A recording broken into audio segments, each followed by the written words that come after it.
SG Consultancy Services. Study MBBS in Russia, Philippines, Uzbekistan.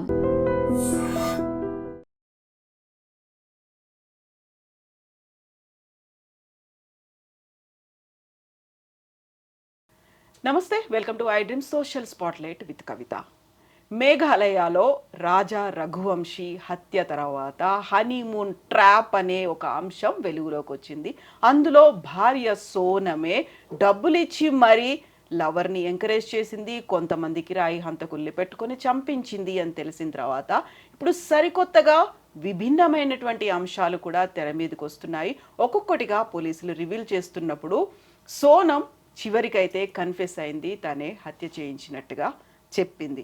యాక్చువల్గా ఇందులో తప్పు ఎవరిది కనిపిస్తోంది? ఏ కోణంలో ఈ హోల్ ఎపిసోడ్ని చూడాల్సినటువంటి అవసరం ఉంది? మనతో పాటుగా ఉన్నారు సోషల్ యాక్టివిస్ట్ కృష్ణకుమారి గారు. అమ్మ నమస్కారం. నమస్తే. ఇంత ఇన్సిడెంట్ జరిగింది, ఒక పెళ్లి తర్వాత హనీమూన్, ఆ తర్వాత హత్య, ఇవన్నీ అనుకున్నారు. ఆ తర్వాత వెలుగులోకి వచ్చింది లేదు తనకు ఒక లవర్ ఉన్నాడు, తనే చేయించింది అనేది. మొన్నటిదాకా తను యాక్సెప్ట్ చేయలేదు, ఇంకెవరో దొంగతనం చేయడానికి వచ్చారు. ఏవో బోల్డ్ అన్ని కథలు వచ్చాయి. మధ్యప్రదేశ్ నుంచి మేఘాలయ నుంచి ఉత్తరప్రదేశ్, తర్వాత ఒక్కొక్కటిగా బయటకు వస్తున్నాయి. మొత్తంగా చూస్తే అసలు బీజం అనేది ఎక్కడుందనిపిస్తుందమ్మా మీకు? ఆ కుటుంబంలోనే ఉందనిపిస్తుంది. ఇప్పుడు ఆమెకి ఒక లవర్ ఉన్నాడనేది బయటకు వచ్చింది. ఈ లవర్ ఉన్న విషయం ఇంట్లో వాళ్ళకి చెప్పుండదా ఈ అమ్మాయి? చెప్తే అతను మన కులం కాదనో, మన అంతస్తు కాదనో, మన దగ్గర పనిచేసేవాడనో, మన సరితూగేవాడు కాదు అని ఆ అమ్మాయి నోరు మూయించి ఆ అమ్మాయికి పెళ్లి చేశారు. అలా కాకుండా ఆ అమ్మాయిని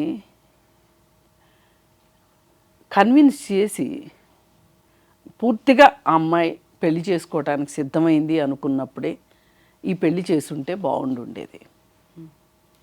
ఇప్పుడు కొంత టైం ఇవ్వాలండి రెండో వాళ్ళకి కూడా, ఆలోచించుకుంటారు. ఈలోపు ఎక్కడ వెళ్ళిపోయి పెళ్లి చేసేసుకుంటుందో అనే ఒక భయంలో వీళ్ళు పెళ్లి చేసేస్తే అన్నీ సర్దుబాటు అయిపోతాయి అనుకుని పెళ్లి చేశారు. అది కరెక్ట్ కాదు. ఆ అమ్మాయి మనసులో ఇంకొకరు ఉన్నారు అన్నప్పుడు అతనికి ఇచ్చి మీరు పెళ్ళి చేయదలుచుకోనప్పుడు, తమకంటే ఆ అమ్మాయి కంటే 5 ఏళ్ళ చిన్నవాడు, నాకు ఎందుకో ఇది నమ్మబుద్ధి కావట్లా ఈ స్టోరీ.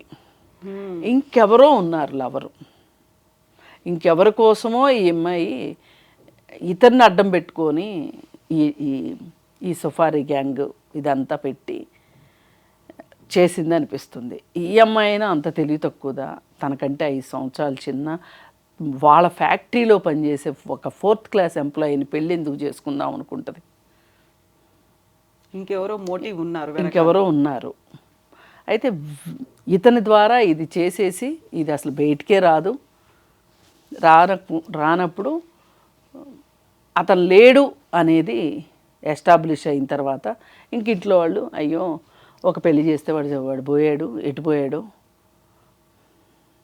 అని అప్పుడు ఈ అమ్మాయికి ఇష్టమైన వాడికి ఇచ్చి పెళ్లి చేస్తారని ఈ అమ్మాయి స్కామ్ థింక్ చేసింది. ఒక ప్లాన్. ఇది సినిమా స్క్రిప్ట్ కాదు, వెబ్ సిరీస్ స్క్రిప్ట్ అంతకంటే కాదు. ఇది జీవితం స్క్రిప్ట్ కాదు. ఎప్పుడైనా గుర్తుపెట్టుకోవాలి. చాలామంది దేవుడి స్క్రిప్ట్ అంటారు, నేను దాని జోలికి వెళ్ళను. కానీ మనం రాసుకునే స్క్రిప్ట్ మట్టుకు జీవితం కాదు. మనం అనుకున్నట్లు ఏదీ జరగదు అని నేను నెగిటివ్గా మాట్లాడుతున్నానని కాదు. ఇప్పుడు ఇది ఇలానే జరుగుతుంది అనుకుంటానికి 3 MC² ఉంది కదా, అదే అలా కాదు. ఇప్పుడు మనం ఒక ప్లాన్ చేసుకుంటాం, ఎవ్రీడే ప్లాన్ చేసుకుంటాం, షెడ్యూల్స్ పెట్టుకుంటాం. ప్రతిరోజు షెడ్యూల్ ప్రకారమే జరుగుతుందా చెప్పండి? జరగదు. సడన్గా ఇంట్లో ఎవరికో పెద్దవాళ్ళకి బాగోకపోవచ్చు, పిల్లలకు బాగోకపోవచ్చు, ఆగిపోమా? అలాగే మనం ఒక ప్లాన్ వేసుకుంటే ఆ ప్లాన్ ప్రకారం సజావుగా జరిగిపోద్ది అనుకోవటానికి, పోనీ అదేమన్నా ఒక మంచి విషయం అయితే గుడ్ విషెస్కి ఎప్పుడు కూడా ప్రకృతి కూడా సహకరిస్తుంది అంటారు. ఈవిల్ విషెస్కి ప్రకృతి సహకరించదు. ఇది అర్థం చేసుకోవాలి ఎవరైనా. ఒకవేళ సహకరించినట్టు కనిపించినా తాత్కాలికమే. ఉమ్. ప్రకృతి కూడా సహకరించదు, సమాజం హర్షించదు. ముందు అన్నిటికీ మించి ఏదో ఒక రోజు నువ్వు చేసిన దానికి నువ్వే రీథింకింగ్లో పిచ్చిదాని అయిపోతావు. ఇంత దారుణం చేసేది. అబ్బాయి ఏం చేశాడు అసలు? నీ జీవితంలో అతనికి ఎన్ని రోజుల పాత్ర? ఇంత తక్కువ పీరియడ్కి ఇంత పెద్ద పనిష్మెంట్ కావాలి అతనికి? అందుకోసం అసలు ఆ ఇంట్లో జరిగిన స్టోరీలన్నీ ఆ ఇంట్లో వాళ్ళు బయట పెడితే కానీ దీనికి స్టోరీ మొత్తం బయటికి రాదు. లేదు అనుకుంటే మొత్తం సోనమన్న పోసగుచ్చినట్టు స్టోరీ చెప్తే కానీ. ఇప్పటికైతే నేనే చేశాను అనేది చెప్పింది. మొదట్లో అయితే అది కూడా లేదు. ఇంట్లో వాళ్ళు కూడా మా అమ్మాయి అమాయకురాలు, అసలు అబ్బా నోట్లో ఏలు పెడితే కొరకదు అన్నట్టు చెప్పారు. వాళ్ళ తమ్ముడైతే మా సిస్టర్ భయాందోళనలో ఉంది అని చెప్పాడు. ఇంత ఘాతకం చేశాక భయాందోళనలోగా ఎలా ఉంటుంది? ఆనంద తాండవం చేస్తుందా? ఏం ఘనకార్యం చేశానని? ఈ అమ్మాయి మనస్తత్వం ఏదైతే ఉందో ఇది ఒక్క రోజులో వచ్చింది కాదు. ఈ అమ్మాయికి మొదటి నుంచి తను అనుకున్న మాట సాగించుకుని మొండి పెంకి ఉన్న అమ్మాయి అయి ఉండాలి ఖచ్చితంగా. లేకపోతే ఇలా చేయరండి. ఇంత కోల్డ్ బ్లడెడ్గా ప్రీ వెడ్డింగ్ షూస్లో కూడా నువ్వు చక్కగా డాన్స్లు వేస్తేవి, పెళ్ళి చేసుకున్నావు, పెళ్ళైపోయింది, హనీమూన్కి తీసుకెళ్ళావు, అంతా ఎక్కువ ఈ అమ్మాయి పాత్ర కనిపిస్తుంది. మీరు గమనిస్తే చూడండి, ఫ్లైట్ టికెట్లు బుక్ చేసింది, ఓన్లీ వెళ్ళటానికే బుక్ చేసింది. అంటే ఎంత డిసైడ్ అయిందో చూడండి. వెళ్ళింది, అక్కడికి వెళ్దాం, ఇక్కడికి వెళ్దాం, ఈ గుడికి వెళ్దాం, ఆ గుడికి వెళ్దాం, ఆఖరికి కామాఖ్య టెంపుల్ దగ్గరికి వెళ్ళి పూజలు చేసిన తర్వాత మన ఇద్దరం ఒకటి అవుదామని చెప్పింది. వాటన్నిటికీ గౌరవం ఇచ్చాడు కదా ఆ రఘువంశీ. గౌరవం ఇచ్చాడా? ఈ అమ్మాయి ఇంత స్ట్రాంగ్గా డిసైడ్ అయిన తర్వాత, అదేదో సినిమాలో ఒక భార్య అంటది భర్తతోటి, నువ్వు ఎక్కువ తక్కువ నా జోలికి వచ్చావంటే రేపు పొద్దున్నే ఇచ్చే కాఫీలు ఎలుకల మందు కలుపుతానంటది. అట్లా ఒక ఇంట్లో ఇద్దరు ఒక చోట కలిసి ఉండేటప్పుడు ఇద్దరికీ అవకాశం ఉంటుంది రెండో వాళ్ళని ఏమన్నా చేయటానికి. అది పెద్ద విషయం కాదు. అసలు ఆ అమ్మాయి అలా డిసైడ్ అవ్వడమే తప్పు. అదే ప్రమాదకరం. ఆ మనస్తత్వమే ప్రమాదకరం. ఇది ఒకరోజు వచ్చిన మనస్తత్వం అయితే కాదు. ఆ అమ్మాయి మొదటి నుంచి కూడా తన ఆనందాన్ని వెతుక్కునే విషయంలో ఎవరు అడ్డొచ్చినా సరే తొక్కుకుంటా, తోసుకుంటా, తన్నుకుంటా వెళ్ళిపోతూ తనకేం కావాలో అది చూసుకునే రకం. లేకపోతే ఇట్లా చేయరండి. ఏముంది, సరే ఎఫ్ఐఆర్ ఉంది, అతనితో పెళ్ళి అవ్వదని అర్థమైంది, ఈ పెళ్లి చేసేసుకుని ఇతనితో సరిగా ఉండే ఆడవాళ్ళు చాలామంది ఉన్నారు. ఎవరికి అసలు ఏ ఫ్లాష్ బ్యాక్ స్టోరీ లేకుండా మనుషులు ఉంటారా? పెళ్ళికి ముందు 1 అబార్షన్లు అయ్యి, అంటే కావాలని చేయించుకుని ఆ పెళ్ళి అవ్వదు అని అర్థమైన తర్వాత పెళ్ళిళ్ళు చేసుకున్న వాళ్ళని నేను చాలామందిని చూశాను. అంటే ఎప్పుడో ఓసారి వాళ్ళ కన్ఫెషన్ స్టోరీస్లో చెప్తారు, అది కాకపోతే మాట వరుసకైనా చెప్తారు. అలా అంటే నేను అడ్జస్ట్ అవ్వమని నేను చెప్పట్లే, జీవితం ఇది. ఇంకొక వ్యక్తి నా జీవితంలోకి వచ్చారు, నేను ఈ జీవితానికి న్యాయం చేయాలా అక్కర్లేదా అనే ఒక ఇంగిత జ్ఞానం పనిచేస్తున్నట్లయితే ఆ అమ్మాయికి ఇలా చేసి ఉండేదిగా. ఇప్పుడు తనకు ఉన్నటువంటి అభిప్రాయాలు, తను పెట్టినటువంటి కండిషన్స్ను రాజా రఘువంశీ అయితే యాక్సెప్ట్ చేస్తూనే వచ్చాడు. అదే సమయంలో కనుక ఈమెకు ఒకవేళ బ్యాక్గ్రౌండ్ ఉంది, ఒక లవర్ ఉన్నాడు, ఒక లవ్ స్టోరీ ఉంది అనుకుంటే అబ్బాయికి చెప్పుంటే క్లియర్ అయిపోయేది కదా. ఇన్ని కండిషన్స్ పెట్టినప్పుడు యాక్సెప్ట్ చేశాడు, అదే పర్సన్కి ఆ దిశగా అలా పాజిటివ్గా ఆలోచించలేకపోయిందే. లేదు, ఈ అమ్మాయి ఇలానే వర్కౌట్ అవుతుంది అనుకుంది, ఇలాగే చెయ్యాలి అని డిసైడ్ అయింది. కొన్ని డైలాగులు ఉంటాయి కదా, నేను డిసైడ్ అయితే అంతే, నన్ను డిసైడ్ అయ్యేదాకా మీరు చేయకండి, నేను డిసైడ్ అయితే మటుకు ఇంకంతే. ఆ టైప్లో ఉంది ఈ అమ్మాయి మనస్తత్వం అండి. పరిణామాలు ఏం జరగబోతున్నాయని ఊహించకుండా, ఆలోచించకుండా, వాళ్ళకి కావాల్సిన దాని గురించే ఆలోచించి దానికోసమే ప్లాన్లు వేసే వాళ్ళ మనస్తత్వం ఇలాగే ఉంటుంది. నేను అనొద్దు కానీ ఇప్పుడు ఈ జనరేషన్లో అస్సలు దూరం ఆలోచించట్లేదు. బాగున్న వాళ్ళు ఎంత బాగుంటున్నారో, జీవితాలను ఎంత బాగా ప్లాన్ చేసుకుంటున్నారో, మంచిగా చదువుకోవటము, మంచిగా ఉద్యోగం తెచ్చుకొచ్చుకోవటము, మనకి సామర్థ్యం లేదులే అనుకుంటే పెద్దవాళ్ళు కుదిర్చిన పెళ్లి చేసుకోవటము, లేకపోతే ఇష్టపడిన వాళ్ళని పెళ్లి చేసుకోవడము.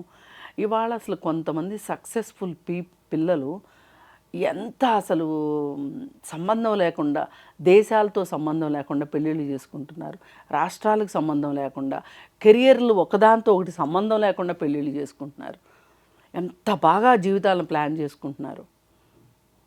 కానీ కొంతమంది ఎంత దారుణంగా జీవితాలను చేసుకోవాలో అంత మన చేతుల్లో ఉంటుందండి. అవునన్నా కాదన్నా, ఒకవేళ కొంచెం మధ్యలో ఇటు అటు అయినా కానీ చేతులకు తెచ్చుకోగలిగి మన సమస్యను మనం పరిష్కారం చేసుకోగలిగేంత సమస్యలను మాత్రమే సృష్టించుకోవడం ఒక art. Life is art. Art లేని వాళ్ళే ఇలా ఏడుస్తారు.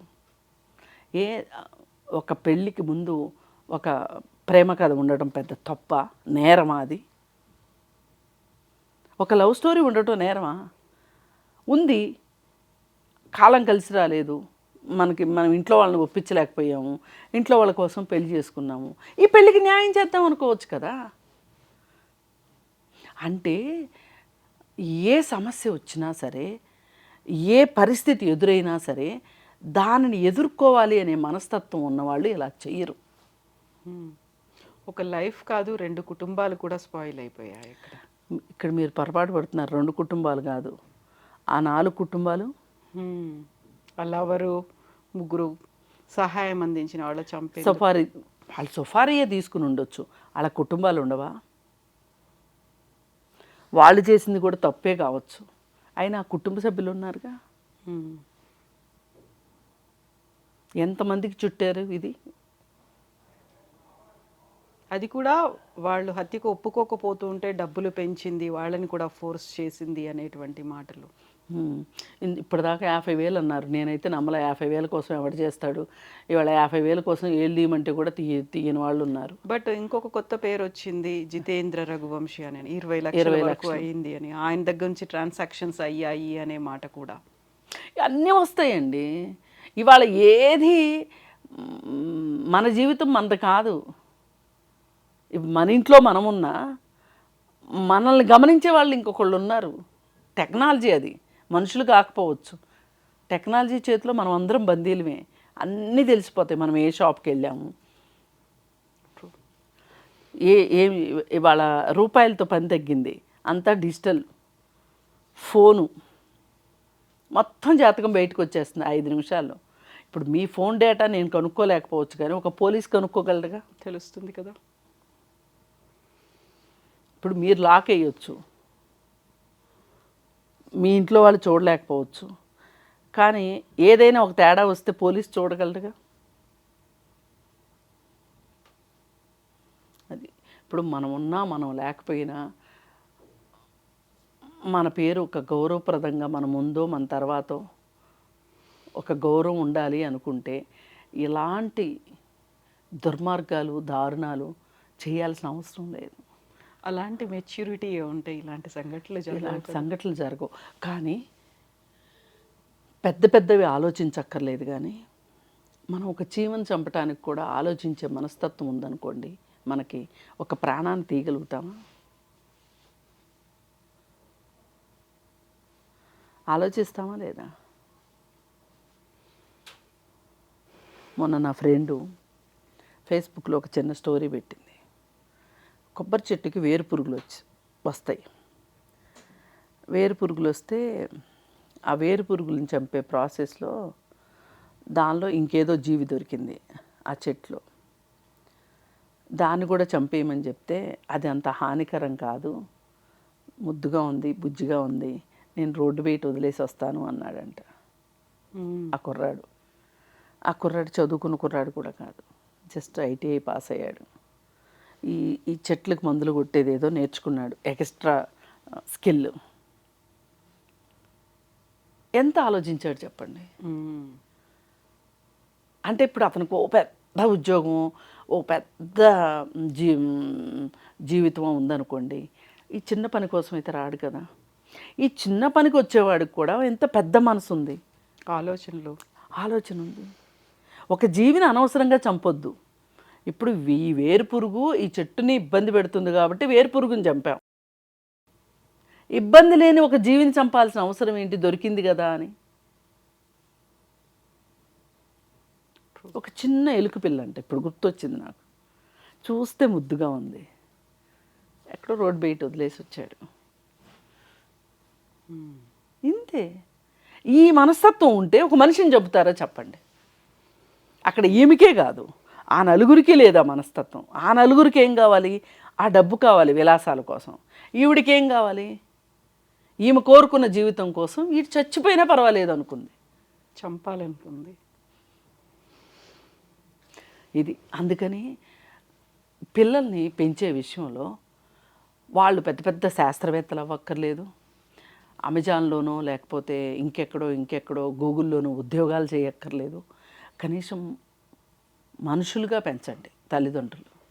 అది చేస్తే వాళ్ళు కనీసం పక్క మనిషికి అపకారం చేయకుండా ఉంటారు. ఇది ఇలాంటి స్టోరీలు మనకి ఇది నేర్పిస్తాయి. చూసి నేర్చుకున్నామా, విని వదిలేసామా, అంతే. ఒక్క ప్రాణాన్ని తీసే హక్కు మట్టుకు ఎవ్వరికీ లేదు. అది ఎంతో ఖర్చుతో జరిగింది ఈ పెళ్ళి, ఆడంబరంగా బాజా భజంత్రులతోటి. ఎన్ని పట్టుబట్టలు కొన్నారు, ఎన్ని నగలు చేయించారు, ఎంతమందికి భోజనాలు పెట్టారు, ఎన్ని ప్రీ వెడ్డింగ్ షూట్స్ చేశారు. నాకు తెలిసి ఆ పెళ్లి జరిగిన విధానానికి ఒక 5 లక్షలు కెమెరా వాళ్ళకే ఇచ్చుంటారు. పెళ్లి ఫోటోలు ఎంత ఆడంబరంగా చేసి ఉంటారు. ఇవాళ అమ్మాయి చేతి గోరింటాకు కూడా పోలేదు కదా పూర్తిగా. ఎలా ఒక నేరం చేయాలనిపించింది. ఒక మనిషి చచ్చిపోతే దాన్ని ఎలా జీర్ణించుకుందాం అనిపించింది. రోడ్డు మీద ఏదైనా యాక్సిడెంట్ అయితేనే మనకు చూస్తే మనకి పదే గుర్తొస్తుంది కదా. నాకు ఈ రోజుకి ఓ చిన్న పాప చనిపోయింది. పంజగుట్ట వెళ్ళే దారిలో కారులో వెళ్తోంది. ఆ టీజీఐలో మైనర్ మందు తాగి కారు నడిపితే ఒక కుటుంబం నాశనం అయిపోయింది. వాళ్ళు ఎవరో నాకు తెలియదు. ఆ రోడ్లోకి వెళ్తుంటే చాలు నాకు ఆ పాప గుర్తొస్తుంది. Rash driving. ఆ చిన్న పాప ఎంత ముద్దుగా ఉంది. ఆ పాప చనిపోయింది. ఆ పాప బాబాయ్ చనిపోయాడు. ఆ పాప తాత చనిపోయాడు.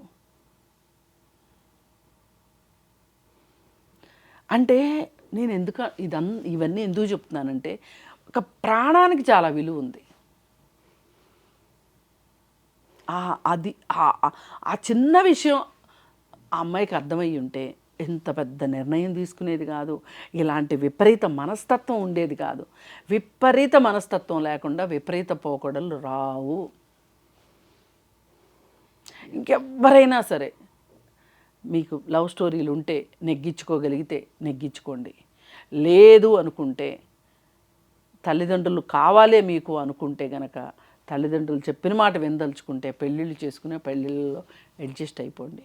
ఇవాళ 1, 2 బ్రేకప్పులు లేని అమ్మాయిలు లేరు, 1, 2 బ్రేకప్పులు లేని అబ్బాయిలు లేరు. ఇది ఈరోజు వాస్తవం. కాబట్టి అదేదో పెద్ద భూమి బద్దలైపోయే విషయాలు కాదు. చక్కగా లేదంటారా? మీ ప్రేమ కోసమే మీరు ఉండాలి అనుకుంటారా? మీరు ఎదిరించి బతకండి. ఏం పెద్ద కష్టం కాదు. నీకు 25 ఏళ్ళు వచ్చినాయి, ఆ మాత్రం బతకలేవా?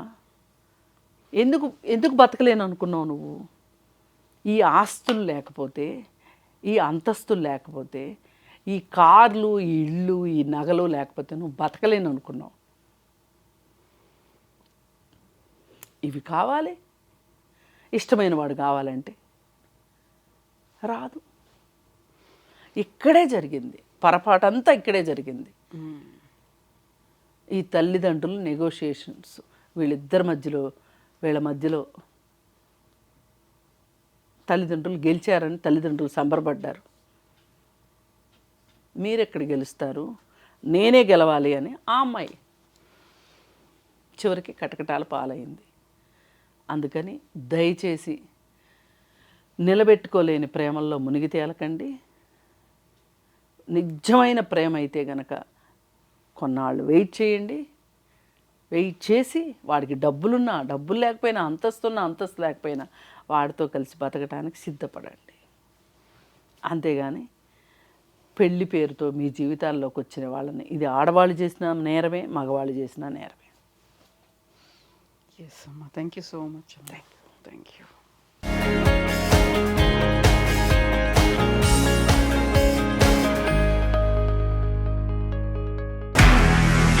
నిజంగా ప్రస్తుతం ఉన్నటువంటి సమాజం దేనికి ప్రయారిటీ ఇస్తుంది? ఆర్థిక సంబంధాల చుట్టూ మాత్రమే తిరుగుతోంది. మళ్ళీ ఎన్నికలంగానే చాలా విరక్తి కలుగుతున్నాం. మంచి అనిపిస్తుంది కదా, లేడీస్ కూడా ఛాలెంజింగ్ జాబ్స్ చేసినప్పుడు చాలా బాగుంటది. ట్రాఫిక్ అసిస్టెంట్స్ గా నియమించిన ట్రాన్స్జెండర్స్ అందరితో సాల్యూట్ చేయించుకుంటున్నారు. ఫుడ్ డెలివరీ ఇవ్వటానికి వెళ్ళినటువంటి డెలివరీ బాయ్ అనిల్ పై కళ్ళ ముందు పెళ్ళండి